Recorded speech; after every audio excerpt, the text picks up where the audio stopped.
But it's not recording. I am not looking at it. How can I kill the whole thing again? I just Is it- said flat out to Killian. Is it Yeah, broadcasting now? I am not looking at this until December 18th. December 18th. December I don't know, 18th look it is up. when I will begin this. No one Well, else. on December 18th, you're taking the 16th and 17th off to relax. I'm off that week from work, but we're still in here in that week.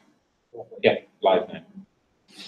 We commence on the 11th, we are still in here. But it's not. Right? But go on So there. that entire week, But look, it says 11th to live now. Monday. Yeah, but it's showing. 16th is the But last what day. happens if you? Yeah. So the So 16th, 17th, Yeah. yeah, I'm Take the having off. weekend off, Turn the yeah. universe inside out. But it's not. But go on there.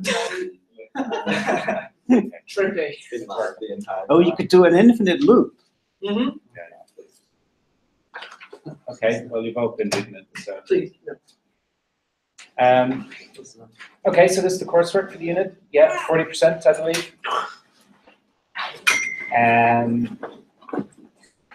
I mean, is there much to say about the arrangements? We do suggest you typeset it, but we're not insisting on it. We are agnostic, but we recommend LaTeX. And then it's going to get put in later. Yeah, I'm pretty comfortable with it. Once getting you better explain later. that, then that's fine. It might piss you off after what happened last Friday, but yeah. But, well, it was just me, you and Killian. And, That was fun. yeah, and the pair of them came into the room, saw what I was typing on LaTeX and the way I'd structured it, and Jan started having a bitch fit. Oh, you're taking this on mine. Mine's just a Wasn't D. me. Okay. So this is due for Friday, the 19th of January. Usual submission procedure to the post boxes, etc. Some marking guidance. Yeah, so 40%. The weighting, there's 4 questions, and the weighting you can deduce from the marks given, total amount of marks. But that means that if you get everything right, you've already passed. Yeah, it's pretty good, I think.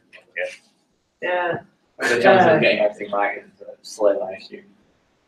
Now, so things to take account, things to think of when you're preparing the work. We'll award the marks according to how well you present correct treatments of the questions, where your reasoning is clearly explained, justified, with reference to the concepts and results in the unit, with reference to Judson. Please attempt all questions. We will give marks for making progress with the questions and doing sensible things. Yeah. Some questions might ask you to use Sage, or you may feel like using Sage for various investigations, so that's good. Well, yeah, and for confirmation. So for instance, one of the questions is to describe subgroups of the dihedral groups. Or you could just type that into Sage and it will give me the subgroups of the dihedral group and split them all out, but you know, the question is asking you for a mathematical treatment and an explanation of it and stuff. But certainly do use Sage to confirm your work and to back up your thinking where you can. And read each question carefully. So, you know, we can give you feedback and formative feedback and help you on the way in the classes. And afterwards, we'll give you personalized feedback originally on the work and full model solutions as usual. Please do come and see us if you've got questions. We have our usual drop-in office hours, or try us at other times, or email if you need a specific appointment, if you're traveling in especially. Some of the questions you've seen before, or they've come from the exercises in Judson's book, and we've referenced them as appropriate. Okay, so we'll talk you through each of the questions and answer any queries you might have about them, but any general points are pretty clear what's going on. So we kind of taken ownership of a couple of these questions. So I'm kind of owning questions 1 and 3. Jan is kind of owning questions 2 and 4 in terms of where they come from. And we'll do the marking. Yeah, I think they do the marking. So the subgroups of the dihedral groups, 25 marks. Basically, it wants you to explain the situation about what subgroups the dihedral groups are. So the run into the question is just a reminder and just a setup of what the dihedral groups are. These are the symmetry groups of the regular polygons. The elements of them are various rotations and reflections of the symmetries use of an n-sided polygon. So we want you to cover all of the dihedral groups here, so you can work in general. I mean, the solution I've sketched out treats them all just in one go. So just considers an arbitrary dn and goes through it in general and describes and proves what are the subgroups of that. I don't think you necessarily have to break it down like any. I mean, you should for maybe investigating examples. Certainly consider n equals 3, n equals 4, n equals 5, some initial examples to understand what's going on. But the general argument can be done in one go. It doesn't really need loads of separate cases for different, different values of it necessarily. So remember, dn can be described quite compactly as being generated, as being the group generated by two elements. The fundamental rotation r, so an n-sided polygon, you rotate it one click. That's rotating by 2 pi over n radians anticlockwise. Yeah. So the basic rotation, which can repeat any number, any number of times, and eventually it'll come back to the identity. So r to the n is equal to e. And you only need to choose one of the reflections of the polygon. It could be any reflection will do, but you just pick one of the reflections. It satisfies s squared equals the identity, because when you reflect in a line, reflect it again, you're back, everything's back where it started. So s squared is the identity. And dn is generated by those two elements. And the only extra piece of information you need to know is how do s and r commute. Well, they don't commute. SR is not equal to RS, but they do move past each other in an understandable way. SR is equal to R inverse S. And that's true, in general, it's true of any rotation about a point and a reflection in a line through that point. So it's not something specific to regular polygons about it. It's true in general about rotations and reflections in the plane, where the reflection axis goes through the center of rotation. And a little bit, yeah, so remember we did Lagrange's theorem? Another time, because we need to fit in descriptions of all the questions. Yeah, I don't want to spend too long explaining. No. Go on. Yeah, so we proved Lagrange's theorem, remember? That proved that the order of every subgroup divides the order of the group. And we emphasized there, and Jan showed you an example recently with the alternated groups, that just because a group doesn't have to contain subgroups of those particular orders. Just like, so if the group is size 12, doesn't mean it necessarily has a subgroup of size 6. Okay? But any subgroup that a group of size 12 has, it must be of order 1, 2, 3, 4, 6, or 12, just all the divisors. Okay? But we do call a group, we have a special name for groups where it does have like a full set of subgroups, so to speak. So if for every divisor of the size of the group does have a subgroup of that size, then we call it a Lagrangian group. So part A, we just want a nice description of all the subgroups of the game. Okay, so your description should detail the elements of each subgroup. You should prove that they are subgroups, and prove that your list is complete. So you want to list all the subgroups, show that they're subgroups, and argue that these are the only subgroups. And no other possible subset of elements could form. So, okay. Yes? I had two questions, I forgot one of them. Have you got like in ODEs, there's a subdivided part question, this, that, the other, that has the marking scheme for them, i.e. part A would be worth X marks, B, X marks, C, X marks? We're not, no. No? That's the short answer. Okay, just use so there's a divide maximum of 25 within the 3. Yeah, there's 25 marks going in total for that. There's a little bit of ambiguity about how people can answer these, and they can put some of the argument for B within part A and that.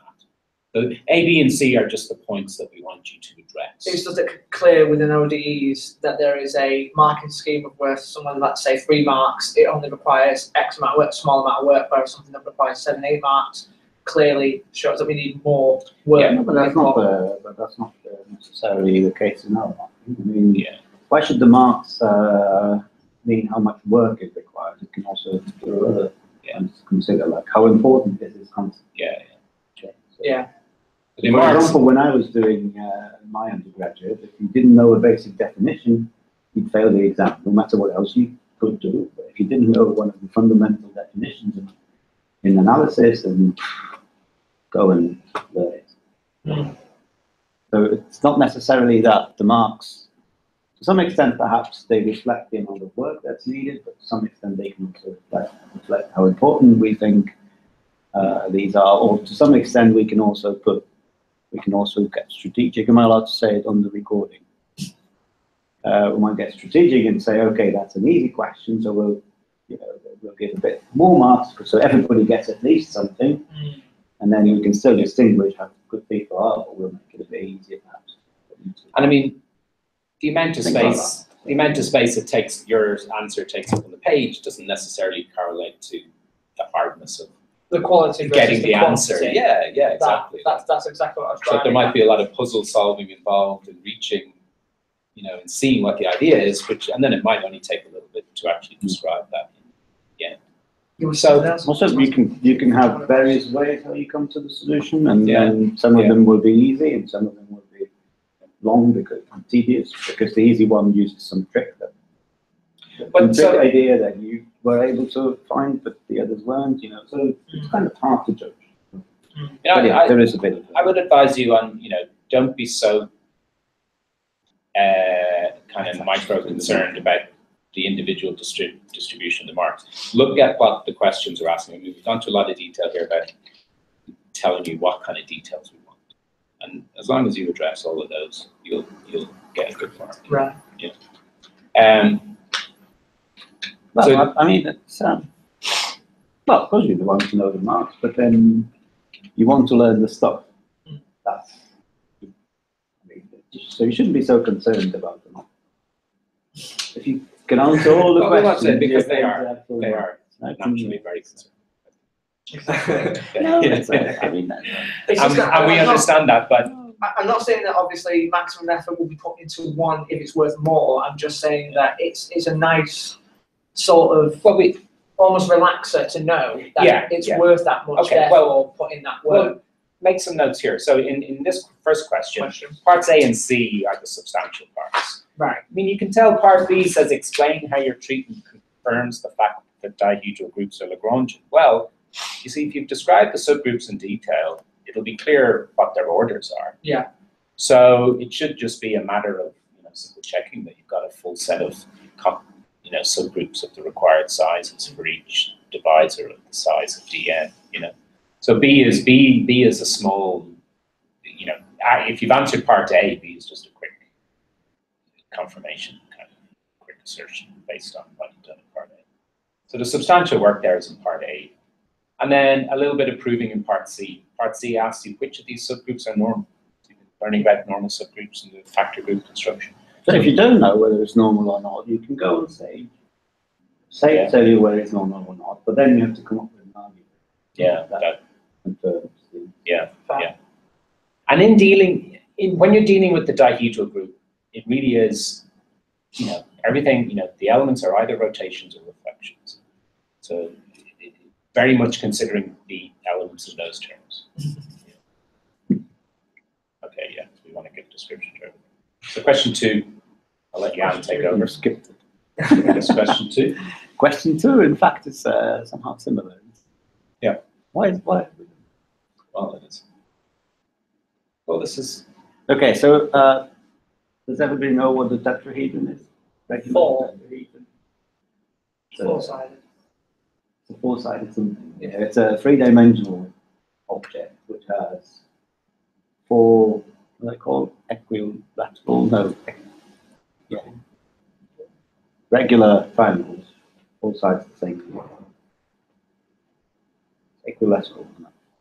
And they form, so you can think of, you have a triangle, and then above the middle of the triangle you put a 4th point. Yeah. It's terrible. It's like it's awful. Right. But, Yeah. I think it's easier to Google a picture. Google it and get lost trying to fail.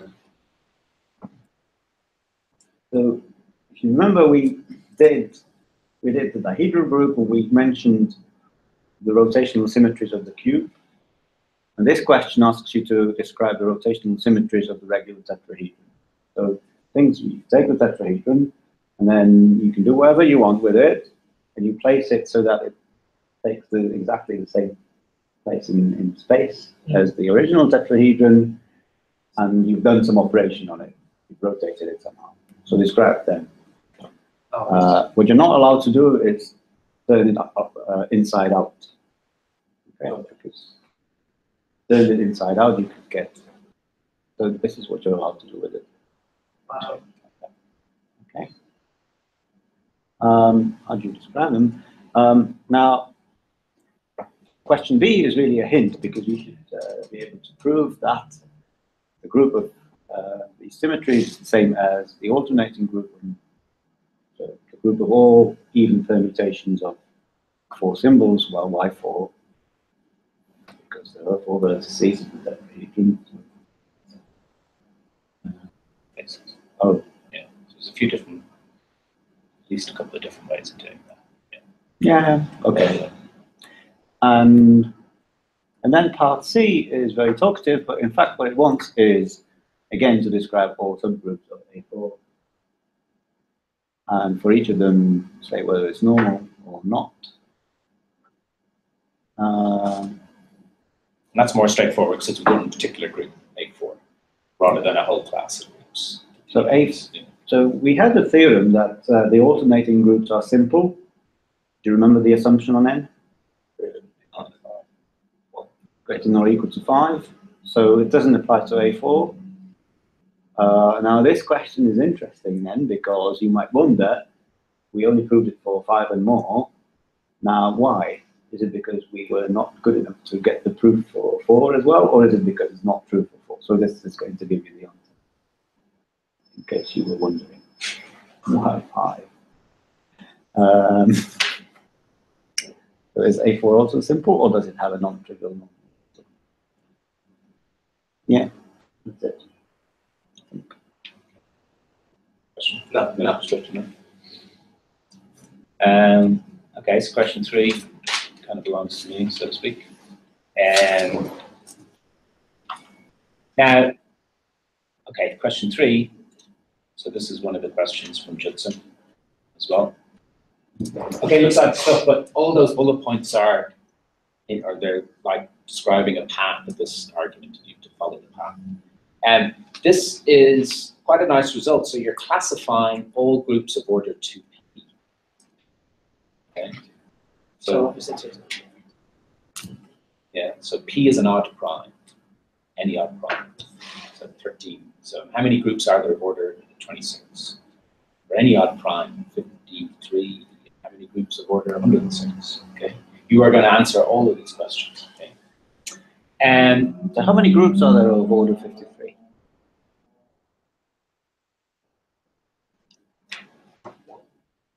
is a prime. Yeah. So, 1. Which is it? How do you describe it? Isomorphic is 53. Cyclic group of size 53. Yes. Yeah.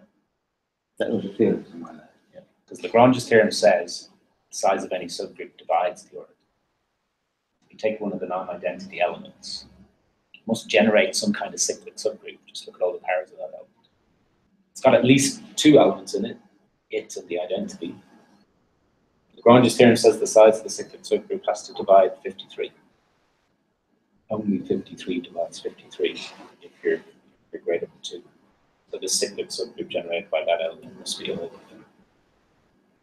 of the group. So the group is cyclic divides 53. So this complicates it by adding in another factor of 2. Okay? So now you can see the answer at the bottom. Well, the answer at the top, so somewhere up here at the top you say, well, sometimes it's isomorphic to Z2p, to the cyclic group size 2p. And under other conditions, if it's not isomorphic to that, the conclusion reached at the end is that it must be the dihedral group size 2p. In other words, the dihedral group dp, symmetries of the regular p-sided polygon. Okay. Now, so it'd be quite a tough question if it was just that paragraph at the top, but we show you the path, and this is a framework for you to follow. Okay. So each of these little tasks says, read this a little bit, read this a little bit. It's like a jigsaw puzzle. Okay. What's missing there is the justification of each of these intermediate results. Okay. So you got to prove them all and put them together. Okay. And present your argument, as a kind of coherent argument following these steps. Okay. Or you're welcome to use other arguments as well, but we suggest you follow this path. Okay. So you're going to achieve something quite substantial here, classifying a whole family of groups of size 2p, completely describing their isomorphism classes, proving that in each size there's only 2 possible groups.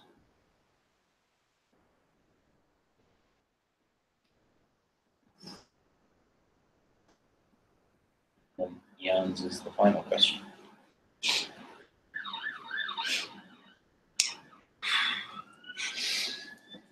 Okay, this is a question. So, who knows what a factor group is? So much different with it. Yes. Yeah. So Judson calls it So, what are the elements in a quotient group or a factor group? cosets. Cosets. Oh, wait. So, what is a coset? In particular, it's a set of elements of the group. Okay. The cosets make a partition of the group into sets of elements, and then what you do, what the factor group or the quotient group, if you like, does is it's an operation on these sets. Okay? So you take 2 sets in this partition, and the way to multiply them is you take any element in one of them, any element in the other, multiply these 2 elements, look where the result is sitting, and take that part of the partition, that set in the partition, as the result. Okay, this is how factor groups work. Now, for this to be possible, you have to have that, no matter which element you take, where the A is. Yeah, so if you take any A dash or any B dash, you always get the result in the same coset. Okay? Because otherwise it would just break. If it depended on which element you take, what the result you get, you couldn't define the operation. And we proved in the lecture that with the cosets of a normal subgroup, it works. Okay. Now this exercise, the Hyman question, tells you in some sense to prove the converse of this. Okay? So what it's telling you is, oh, can I have it back? The picture. Oh, the picture. You want the picture?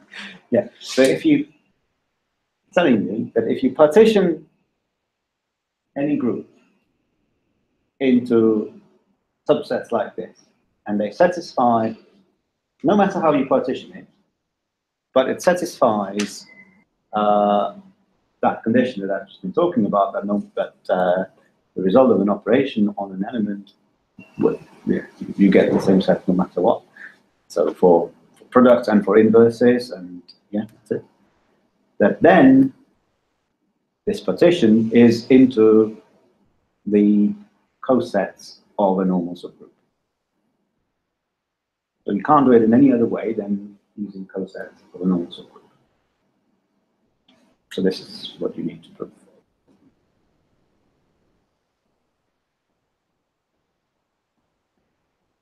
Well, it's given the partition is given in terms of an equivalence relation.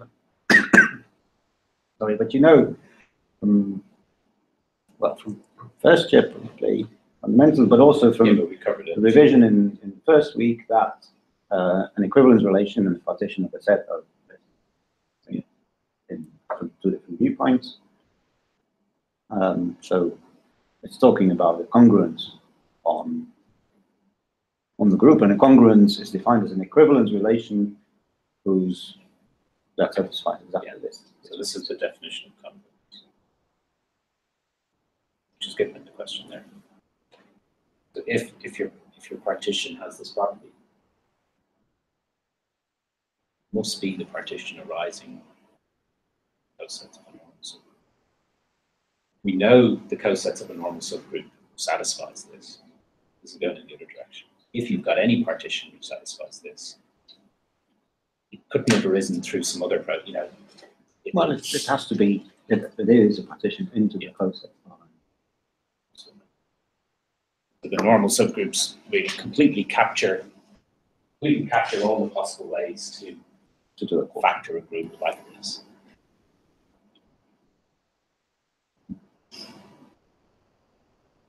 Again, you're given that part A there is that's just a warm up. That's a warm up. That's giving you a hint, giving you a hint that you need that. Obviously, that's talking about the relationship between the equivalence relation and the group operation. The existence of inverses is a pretty fundamental part of what it is to be a group operation, part of the original definition. So this is saying that again, the equivalence relation interacts well with the group operation. Yeah. Well, you couldn't have it. You couldn't have a quotient group or factor group because you also want the inverse of cosets or set. So the inverse you get by looking at any elements, taking its inverse, and then the set it sits in is the inverse of the coset. So if you got a different coset every time, then you couldn't do the inverse. So this is just telling you that you can do the inverse. Is that you don't have to require it as an extra condition, but the condition that doing the product works already gives you the inverses as well.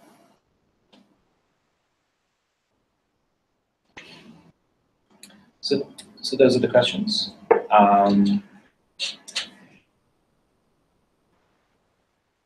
Some bits are more straightforward than others, and it's good. It's a good idea to encounter it, get acquainted with it well now, see what you could figure out about it even now in the next few days, so that you get a taste for what the hard bits are and what the more challenging bits are going to be, and which bits of the course you have to go back and refresh your memory. Use the book, the entire book. Just submit bits.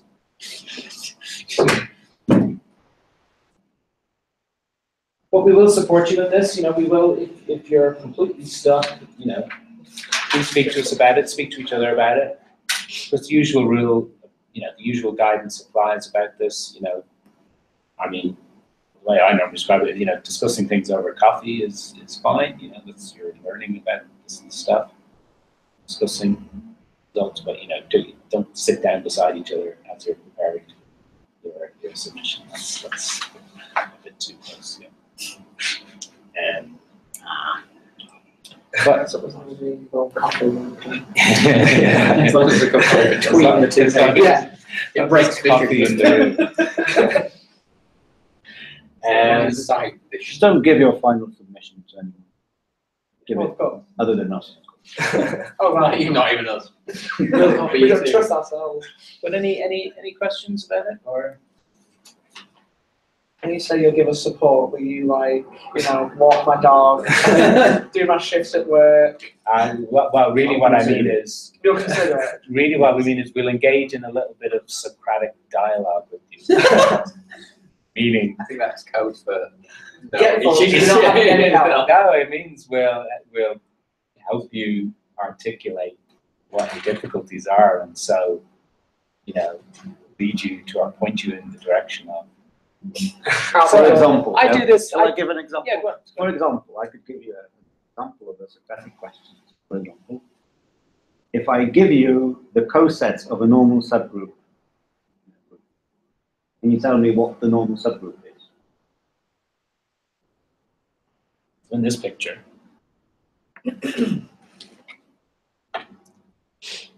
I'll list you all the elements, just as a partition. and I'll tell you, oh, these are co-sets of a group. It doesn't even have to be a subgroup. It doesn't even have to be normal. Can you tell me what the subgroup was? So there's all the cosets. So I wanna land my pen into the subgroup. No, well, first of all, now you've given away more information. You told them that one of the cosets is the subgroup. I didn't want to tell them that. Did you not say that? No. But they should know that. That's by definition. Yeah. Yes. So which one? Which one? Well, obviously, you're not. Well, you might. Yeah, which one? Right. So which one contains the identity? Okay, enough said. Yeah. This might help you identify the normal subgroup.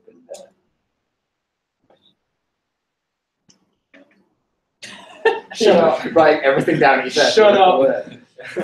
I'm coming back to this in a month. I want it blank. I want to do it. Blind? Yeah, I want it blind. You not jealous. Sit I mean- down for 2 days straight and just write. There's not a huge amount. I mean, it's Friday the 19th of January. It's not that far away. So, don't think it's too long. Tuesday. That's when when's this when I start? No. Do you set how long you have for the submission problem or for the coursework? It's 5 weeks from. It's meant to be 5 weeks of time that you're in. No, definitely not. Because stats got we got stats 2 weeks ago, and it's in like February 14th. Jesus. Yeah, but you haven't covered all of that material yet. As I understand it, some of the stuff you won't So encounter in until technicality, afterwards. in ODEs, we should have 5 weeks from now. From last week, yeah. From last We week. do to do that, yeah. Yes, you should be able to do now. Oh yeah, like we've covered all the material for this. This is all. So if I told you now you have 2-3 weeks, then you could submit it for Christmas. But if you want to do other Ain't things. happening. I still haven't got my parents' Christmas presents yet. I forgot it was Christmas. Last night we should call them. Anything about the questions that's unclear or any Is there clarification? not a Jordan version you can give me? Can I have that version?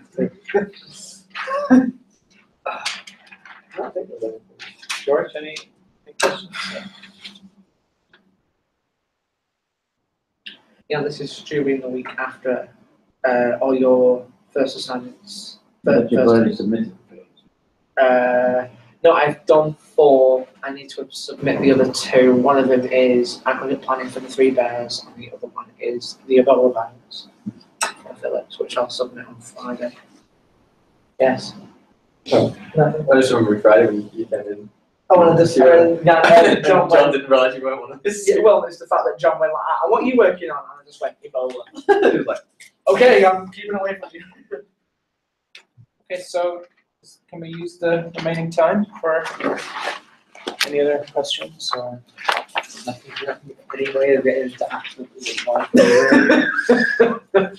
If anyone's not writing down anyway. So for example, I'm trying to think of that other question I had. Yeah. question 1. G is S4. What's here? Exercises 10-3. H is A4. Is H normal or not? I feel like I'm going to the archives, Carl. I think it depends. Good stuff. Can steal them. That's what you have pencils. Yeah, so this is on the theme of one of those. The question 1. Yeah. Yeah, do you say 10.3 exercise? Yes. This one. 177. 177. Yeah. A.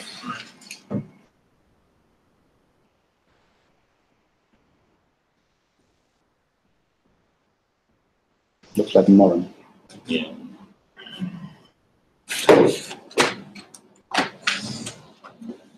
Well, actually, the answer is in question 10, which is supposed to submit.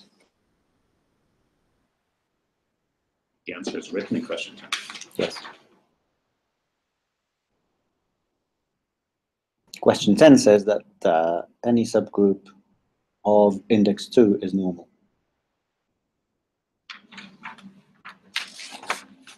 So if the index of A4 is S4, in S4 is 2 because it's half of the elements. What is S4? 4 factorial. Yeah, that's That's 24. 24. And A4 is 12, isn't it? Yes. There's only 2 cosets. There are only 2 cosets. Well, there are only 2 left cosets. Yeah. There's only 2 What are left they? cosets. A4 and the left.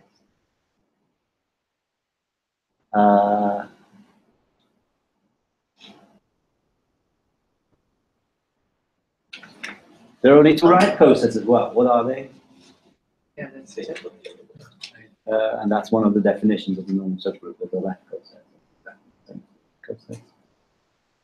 So that's also possible. Yeah. So, A4 and its complement.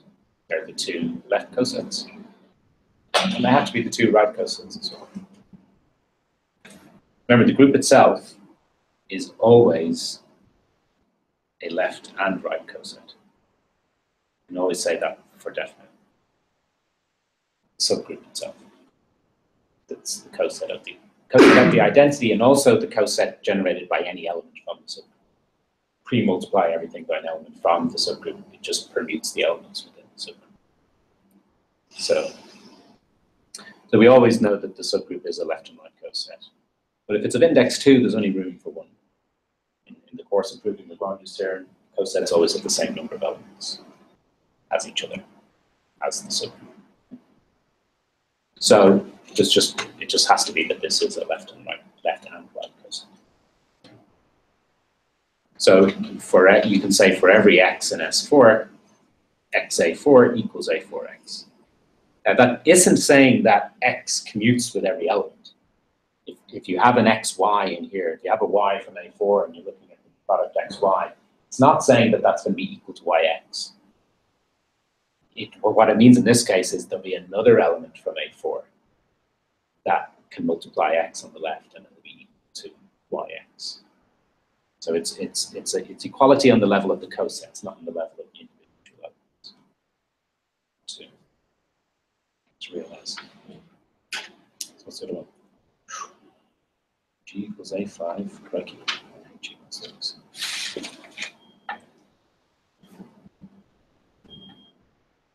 I don't know. Yeah, I don't know either. H is the identity, let's call it E. So 1, 2, 3, and 1, 3, 2. So H is a cyclic subgroup of size 3, generated by either of these things.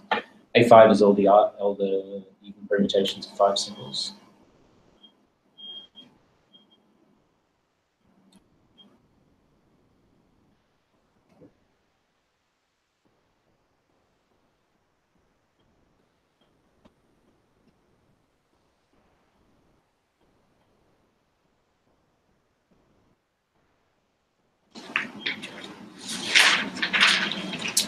We can't build an argument based on this size of it. Because this is size 3, this is size a lot. 5 factorial, that is 16. So there's no simple direct argument like this. Well, there's 3 symbols used here. You start to think like that. So certainly we know, like if you think of other elements that don't include 1, 2, or 3, they will always exactly commute with these. So, and similarly for 1, 3, 2, because it's disjoint. So, at least for this one, of course, but that's not in A5. So it's not odd. It's just a single. Yeah.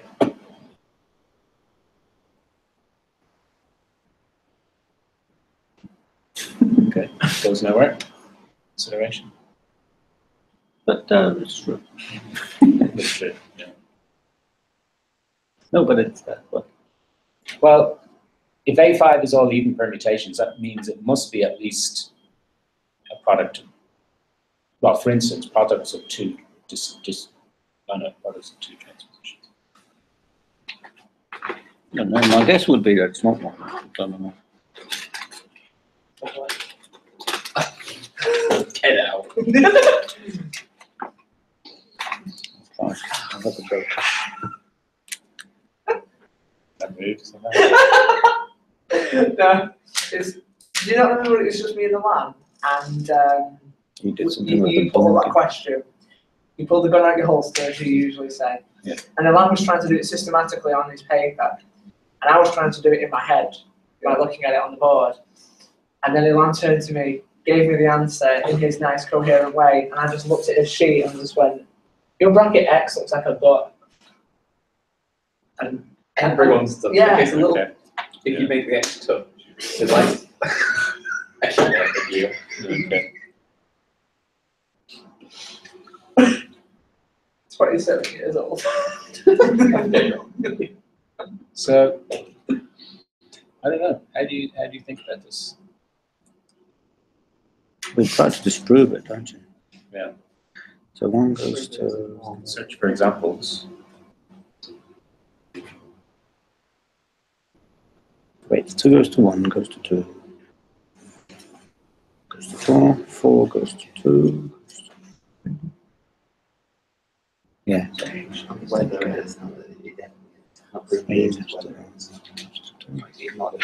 Yeah. It's okay, so if you write 1, 2, 4, 1, 2, 3, 1, 4, 2. Say that again. 1, 2, 4 times 1, 2, 3 times 1, 4, 2. So this is an x y x inverse. Yeah. Mm. And what does that come to? I don't know, you do it. So you check my answer, because I might. Well, 1 goes to 4, 4 goes back to 1, so just number 1. 2 goes to 1, 1 goes to 2, 2 goes to 4, so 2 goes to 4. 4 goes to 2, 2 goes to 3, 3 stays at 3, 2 goes to 3, 3 should go back to 2, and 3 goes to 1, 1 goes to 2. That's 2, 4, 3, which is where? Where is it? Well, it's not in H.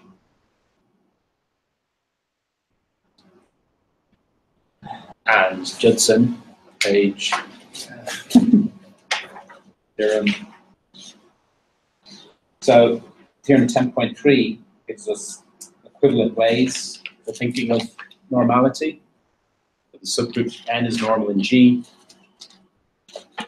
2 other ways to think about, okay, so by the definition it means left cosets equals right cosets, but these are other ways to think about it. If you, and this is an operation we're going to see a number of times, it's what's called again, conjugation. If you conjugate the subgroup by any element, it will always be still in the subgroup. In fact, but even a bit stronger, it's always exactly equal to subgroup. The normal subgroups are exactly those subgroups that are fixed under conjugation by every other element. Okay. So what Jan was hunting around for a violation of this,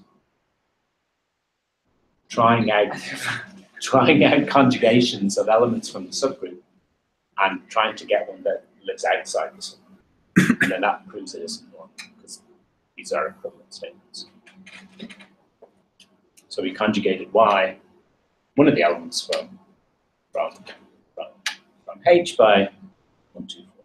Was there a reason you chose 1, 2, 4? It was a guess. It was the first guess. Okay. Well, it had to, I mean, it couldn't have been anything, well, it had to contain something else than 1, 2, 3.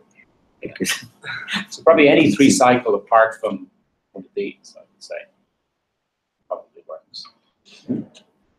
I don't know, maybe if it contains only 1, 2, 3. Well, if it's a 3 cycle containing 1, 2, 3, it must be one of these. Yeah. So then it's always going to be Right. fixed H. Yeah. So one that doesn't contain, that contains Yeah. 4 or 5. Yeah. Maybe 1, 4, 5 works, I don't know. Well, you can see the thought process there. So we genuinely didn't know if this was normal in A5. So you've got 2 routes to go down. You're either going to prove it is, which we did before, with some general R8. Yeah. or you hunt around for counterexamples. And another thought process you go through there, so you think of normality as being the original definition, left cosets equals right cosets. I actually didn't say it that way. I actually said, so what we did in the lecture was we diverged from the book.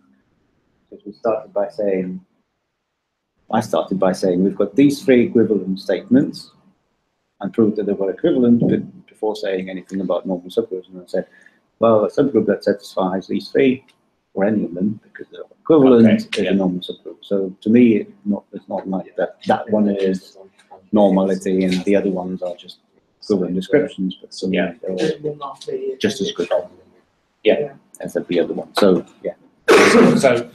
So it might be, no, I'm just saying this because it might be a bit confusing when you say the normal definition of normality, usual definition, because for me, the way we did in the lecture, they're all equivalent and equal. Yeah, that's good. So these are equally good definitions. Good and enlightening, proper ways to think about the definition of normality.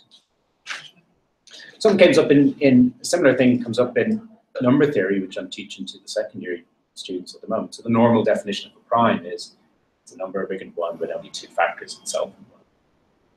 But there's this, which is called Euclid's lemma. So if P divides a product, it must divide, or. I was literally just looking at it. I just got it out. Well done. Don't change all of my life from the yeah. Well remembered. So if P divides a product, it must divide one of the 2 factors. If one's satisfied, then we can stop the argument. But if it doesn't, then we have to prove the other. Exactly. Yeah. So you can remember the proof. Yeah, because I spent about a month learning it. Yeah. Paid off. So if this is true for every pair of integers, if this is true for every pair of integers, it's actually equivalent to P being a prime. And it, kind of along those lines, some people might even take this as what defines a prime. Primes are those numbers that have this property. Yeah, division is a semilattice. Possibly, yeah. What did you just say? It's a semilattice. So it's a relation with certain properties. Define semilattice. It's playing my songs on shuffle. No, but it's a partial order. So you did partial orders, didn't you? In relation, not as such. You didn't do partial orders. In which subject? I don't know. Basic logic, basic fundamentals. What do you do then? Everything else. So this is something which, as I say, like you initially meet it, it's a consequence of P being prime, but really it's equivalent to P being prime. So it could equally well serve as the definition of prime. And maybe in some cases it's better than the original definition, because this really boils down to how you use prime numbers a lot, how you make use of number being prime, and you're often exploiting this property. It's equivalent to the original. So how then are you going to? So when you do linear algebra, you look at all the subspaces of a vector space. How do you prove that it's a lattice if you don't know what a lattice is? You don't. We don't know what a lattice. To me, that's something you have in your garden, and you have to keep your plants and mark everything. No, but it's different. It's a different lattice. It's L-A-T-I-C-E. Yeah, lattice pies. Yeah, it's like a little. That's not the one that things in Greg's. The only lattice I can think of is hydrogen bonding. That's the only lattice I can think of. What do you mean? Yeah, probably is. Like in water? Yeah, but there is a similar. It expands as well. It's incredibly strange because most things. There's also a lattice of subgroups. So when you look at all, you pick your favorite group and do all of the subgroups, and there will be, and then look at which is included in which, so which is a subset of which. And so at the top you have the whole group, at the bottom you have the one element subgroup, and then between you have some subgroups you can't see anything. Okay, and then between you have some subgroups, and if one is a subset of the other, then it's below. Okay, and then this structure has the property that you have, for any two, you find a unique common one below them. That is the topmost below them. And for any two common root. So this might split off here to a K, K1, K2 or something.